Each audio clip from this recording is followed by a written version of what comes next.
Another take.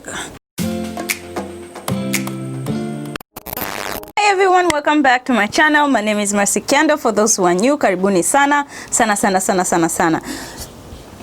Today it's still influencer marketing. So today we are going to be talking about how to become an influencer. So if you've not watched my other video where I talk about generally who is a content creator and who is an influencer, please, so that you can get the general idea, I would advise you to first go watch it so that you can watch this and understand the other videos that are to come. In no particular order, I've not listed them down because I'm just telling them as it is. Yani like kama vile mimi nilivyoanza. So one of the things that you need to understand, although nilijua after nilivyoanza, but for those people who are aspiring or they're just starting or they've already started but sio muda mrefu, I would advise you to niche down. The thing is, for me, nilijua kuhusu ku niche down after, I think it was this year. That's when my aha moment. And I can say I've benefited a lot from niching down, because the way brands perceive you after you have niched down is different from when you've not niched down. So what I'm talking about is niching down is like choosing a target, a sector ya kuiongelea so that you can build an influence through that. For example, there are people who just niche down to protective styling, so they just do protective styling. It's not about maintaining or caring of the hair, it's just about protective styling.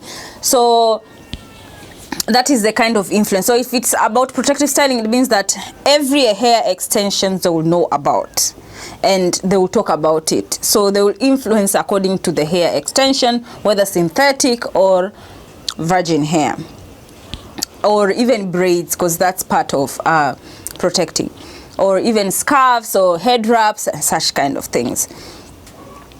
Now, for example, personally, I've niched down to just taking care, maintaining, taking care and protective styling of natural hair.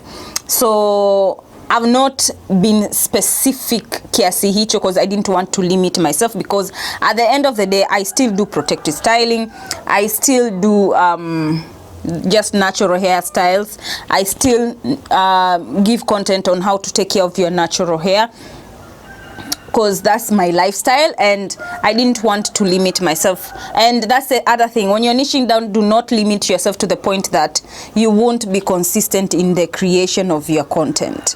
Like for example, usione mtu mwingine amefanya labda tuseme, I'll give you an example, like a cleaning video. Personally, if I do a cleaning video 1, 2, 3, I'm done. Yani like, cause I personally genuinely don't like cleaning, so I'll burn out very quickly. That's what I'm saying. So choose a niche that you are genuinely in love with, and so that you can be allowed to work with brands that you genuinely obviously use even when you're not getting paid, so that you can build that trust over people and your followers, so that you can influence them to buy something or not. First, another thing is when you're niching down, it allows you also to like study more about your niche. Like study more about, for example, natural hair. I've read so much about natural hair. That's the reason why I can come here and say like using sulfate is not bad, as much as it has been said that it is bad, because of the knowledge that nimeiweka and the time nimekuwa expert kwenye hiyo field. Kwa hiyo brands are looking for experts, not just anybody who is doing every little thing, because at the end of the day I've already built trust with my people and I've told them, you know what, sulfates are actually not bad, and they've believed and they've used and they've seen that they are not actually bad through me experiencing it and also through me getting knowledge around them. So I experiment around myself. So that's another thing that an influencers should know. We have influencers who you give like maybe like a blush. They'll just take a picture, put on the blush, take a picture, or let's just say lipstick. They'll just put on lipstick, take a picture, and then put it, you know what, of course they will look good in that lipstick, and they'll just say, I've used such and such a lipstick from this brand, and most people will go buy. So that person, that influencer, has not talked about its quality, value for money. Is it of good quality? Is it of great investment? Or is it just a waste of time? So as an influencer, you need to be an expert so that you can know all these kind of things, so that even when you say water is bad, people will believe water is bad. I don't know if you get what I'm saying. So especially in Tanzania, I'm talking about, especially these videos are meant for Tanzanians, because this thing is still new here. So influencers who are just doing something and then they don't talk about that item, please stop. You are making us who are doing so much work to look bad, to look very dishonest. So if you're given a lipstick, try it on. How long lasting is it? How does it feel on the lips? Is it lightweight? Is it sticky? Kwa sababu kuna lipstick ambazo ukinunua, ukipaka, once you do this, the lips do not separate because they are of low quality. So we need to have influencers who have niched down, who are experts in their fields, so that they can give us honest opinions that are valuable to their audience, and thus building trust and then have that kind of influence.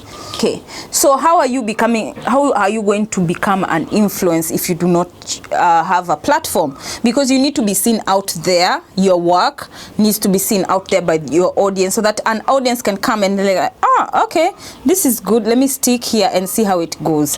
So you need to have like a platform. I would advise you to choose like 2 or less. So meaning 1 or 2. More than that, it's just going to waste your time.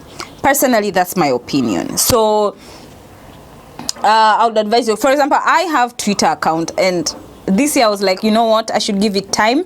But nimeingia huko, I basically chat to myself. And that is so boring, and I'm not used to that. So eventually I gave up again. So what I chose was, for Tanzania, again I'm giving an example so that it can be relatable, and I'm going to talk about relatability later. So in Tanzania, I chose Instagram as my main platform because that's where brands get to see me, because that's where I can easily tag them compared to YouTube. Most Tanzanian brands are never in YouTube, they are mostly on Instagram. So, and most Tanzanians love Instagram compared to YouTube. So that's the reason why I chose Instagram.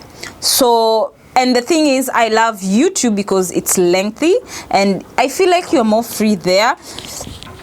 So I also do YouTube videos, lengthy YouTube videos, but if I want to go straight to the point and whatnot, I go there. And that's why on my Instagram, I've niched down to hair, natural hair to be specific, both protecting, maintaining, and taking care of it. That's what I'm saying. But on YouTube, bado I'm still figuring out, and once I do that, I will probably not really niche down, but I will put it more like a lifestyle thing. Yeah, that's the plan.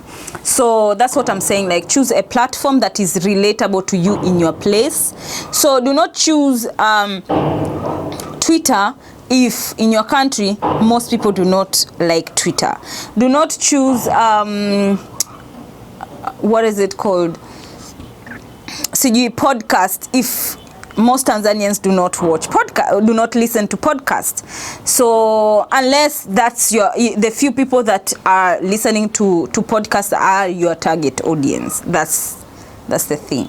So you don't have to work with a large following in order for you to have influence. So like for example, I can give an example. Those people who niche down to luxury products and services, their audience is not really large. If I have to say so myself, it's not that large, but they have influence over them, of the people who love luxury items. That's what I'm saying. So if a luxury brand comes, they will always go to a person who has niched down to a luxury item first before they talk about it to other people, so that I can create that buzz for other people. So as an influencer, you need to create quality content. So in that quality content, what I mean that it doesn't necessarily have to be like a very expensive camera. For example, I made my first videos for like over like 1.5 years using my Techno Camon X, and it's just 16 megapixel, and all I did is I made sure that the lighting was good. And if you've ever watched my older videos, I had a pink, is it orange wall, and then I turned it into white. That's when like the colors started popping. So those are the things that you need to invest in yourself, like invest in like good lighting. It could be natural lighting, but at least the walls should be reflective enough, or it should have like a good background and whatnot. I know I'm struggling in that area, but we're gonna move from there. Yeah, so that's what I'm talking about. So for the longest time, people been thinking that you need to have a great camera, but what I always advise people, never to buy a camera first unless they have already started, gain the skills in content creation, if they are doing content creation, and wameshaamua kwamba okay, so this is what I want to do in future. So that's when they can invest. Instead, una buy expensive equipment and then katikati unasema I made a mistake, so what are you going to do with that?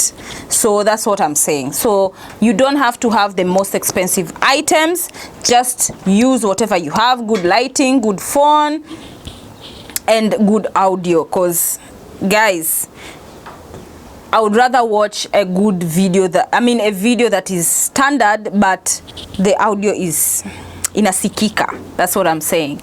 So yeah, good quality content, and quality is very relative, by the way. Quality can be different from other people. Now another thing is what was I saying? Nimesahau. Yeah, so that's what I'm saying. Oh yeah, I was saying like kuna wale ambao who can't create that content but they rely on other people. For example, you use your phone, take pictures like umetoka, wear nicely if you're into fashion, if you're into lifestyle like easy mambo za restaurant and whatnot. Tell your friend to take good photos of you, edit it in a nice way, hata Instagram yenyewe in a nice way of editing it, and then post it.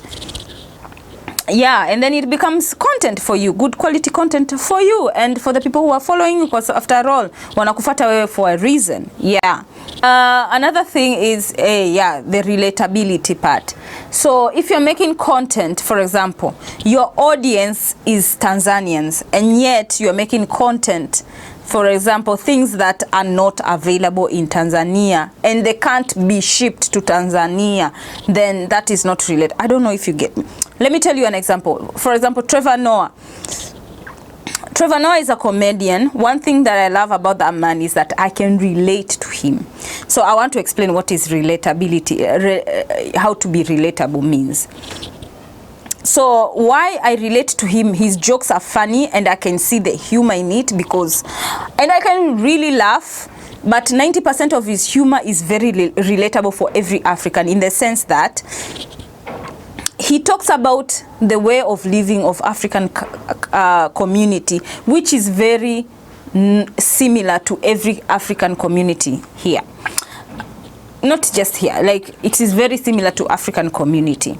So akiongelea kuhusu mtoto, my mama alini whip akanichapa vibaya, yani I can relate that. So every scenario he gives I can imagine, because maybe it has ever happened to me or to a friend or to my sister or to my brothers, like that. So I can relate and I can see the humor in it, and then I would laugh.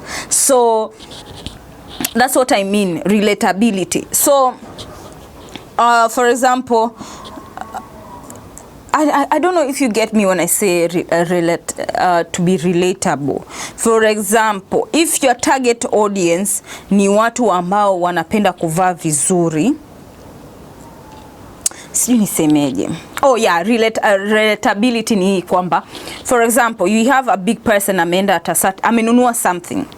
You won't be it won't be relatable to you because you'll feel like that guy can afford to buy that thing. So hata akikwambia bei yake hautamwamini. But for example, somebody like me, nikinunua hicho kitu nikakwambia, oh by the way it is affordable na kinapatikana hapa actually. Kwa hiyo you get, kwa sababu first of all the kind of content nime create, you already understand me na probably it is relatable to your life. So unaona kwamba okay, so if Mercy ameweza, so it means that hata mimi ninaweza. I don't know if I come out right with the relatability, but I think the Trevor Noah thing was more understandable than this. Yeah, but that's what I mean. Your content should be relatable. Yani kwamba you are creating content for Tanzanians, create content for Tanzanians. You are creating content for an international audience, create content for international audience. For example, another thing about relatability ni kwamba I target East African countries and probably international countries. That's the reason why I speak English. And when I speak English, there are types of things that nikiongea in English, it is relatable to almost everyone. I don't know. I can't explain relatability, guys. I can't. Yeah, so basically your content should be relatable. I think take the Trevor Noah part so that uelewe. Oh yeah, let me give you an example of relatability kwamba okay, I have something and then tunajua kabisa kwamba huku kwetu most of the houses tunatumia ndoo kwenye kuoga. So I can't be creating content okay, I can, but it will be more relatable nikitengeneza yani kwamba content labda kuhusu showering, labda like a shower gel, and then ninatumia ndoo kuoga, and then unaona the way inavyofanya kazi. So hata wewe utakuwa relatable, utarelate na mimi kwamba oh okay, so you don't have to have a shower to actually you will understand like oh okay, this is my content kwa sababu it is familiar to you. Kuliko unakuta kwamba most Tanzanians wanatumia ndoo and yet I only create content using shower heads. I don't know if you get me. Please tell me you get me. If you don't, can somebody just explain it in the comment section? Yeah. So your content should be relatable, whether it is entertaining or educative or informative, it should be relatable. So if you're giving information, know who you are giving information to, so that waweze kuelewa. Tengeneza mazingira ambayo wao wanaweza kuelewa wewe kulingana na hao audience wako. And another thing of becoming an influencer is show up to work. It isn't about you, baby. It's not about you. This is one thing I learned, and the moment I took it to heart, results came. It ain't about you. It ain't about you, baby. It ain't about you. Say that again and again. You are creating content because you want to bring value to other people. So it's for your audience, not for you. So do not create content for you, for your audience. So show up to work as consistent as you can, because if you don't show up, your followers will think, ni kama lile duka ambalo linafunguliwa and then leo unaenda kununua, kesho limefungwa, kesho kutwa limefungwa, kesho ile mtondo inafunguliwa, and then the rest of the month imefungwa. Eventually people will get tired and they will never go to your shop, because at the end of the day will be like, let me not go to that shop because most likely imefungwa and I do not want to risk it. I'm in a hurry. So people will turn to other people, because at the end of the day, you are not the only one creating such kind of content. So show up to work as consistent as you can. If you're showing up once a week, show up once a week. If you're showing up twice a week, show up twice a week. Try your best. I think those are the skeletons that you will have as in order for you to become an influencer. The rest of the things will come as time goes by. So I hope you've learned something, and if you have missed something, please comment section ipo kwa ajili yako tu. So until next time guys, ciao.